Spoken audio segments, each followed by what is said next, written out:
Yo, what's going on, Gromies? I'm a little tired right now, but I wanted to do this video real quick. I've been trying to put this little thing together for some time. It ain't even taking time. It's just that I'm lazy. But anyway, let's get into this real quick before I get tired and not do it. All right. If you read the title, you know what this is about. So I'm not gonna explain what it's about. I'm gonna just get right to it. The items you're gonna need. You're gonna need a pump. All right. This is a 100 gallon per hour pump. You can use one that's lighter, like 50 gallon, whatever, 60 gallon, whatever they have. But that's like $10. You're gonna want a 5 gallon bucket with the lid. Do not put holes in the lid. I do not put holes in the lid because this is gonna be stationary right here. This is where this is staying, not moving it anywhere else. You're gonna want your air tubing, and you're gonna want a T-split. There's a T-split here. It's already hooked up. I have everything already hooked up, obviously. Only part that's not hooked up is the pump. You're gonna have the T-split here, whatever. That's gonna be going up at the top when we get everything put together. Okay, so if you're familiar with the CO2 method of sugar and yeast, and you already know the ingredients, but for those of you who don't, it's 3/4 gallons of water, warm water, with 2 cups of sugar, and you can put a teaspoon of baking soda. I like to put a teaspoon of baking soda. I believe that keeps it more active. It aerates it, supposedly. But anyway, if you're familiar with the method, then you know it looks a little something like this. Well, exactly like this. This is it. And then you give it a shake. Give it a hard shake, and then it bubbles like that. And when you open it a little bit, you hear this.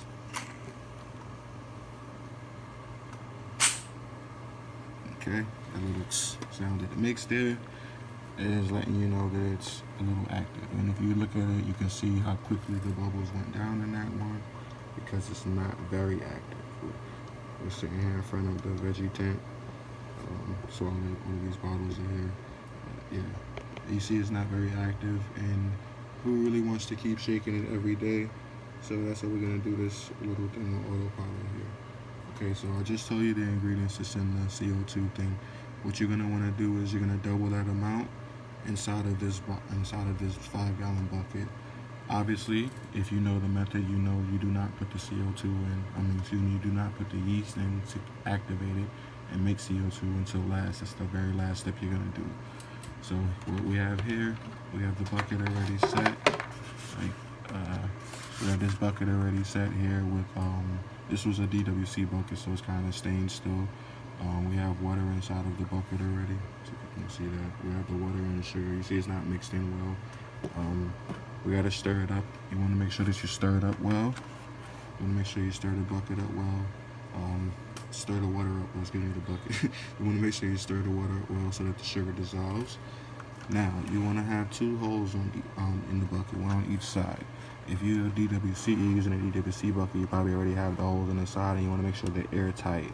Now what I did was I put epoxy around it. This side has a little putty going on here, and then I put the epoxy after because this is the side with the air, so I feel like this side is gonna move the most. So that's why I did that little extra step. The other side, I just put the epoxy by itself.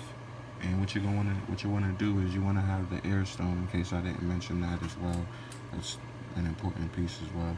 Well, I guess it's not actually. I mean, you can probably do this without the air stone and just have the holes in there and just moving, but the air stone is going to keep the weight so that it stays down in the water, obviously, and it's going to spread the air better. But anyway, this side, one side is not going to reach down. You do not want this side anywhere near the water, and of course the other side is reaching down for the air stone to be in the water.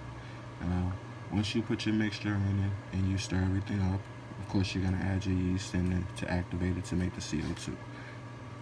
Next step, the lid goes on, and you make sure that it's nice and tight. I'm going to be keeping this on top of here.